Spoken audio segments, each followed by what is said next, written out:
Does your dog have normal eyes, or does your dog have strangely human eyes that make you think he's trapped the soul of a human person inside of...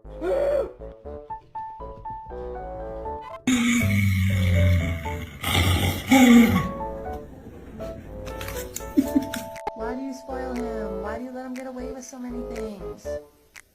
Because of that face.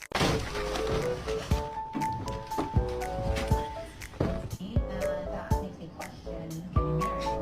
Can you like think of me?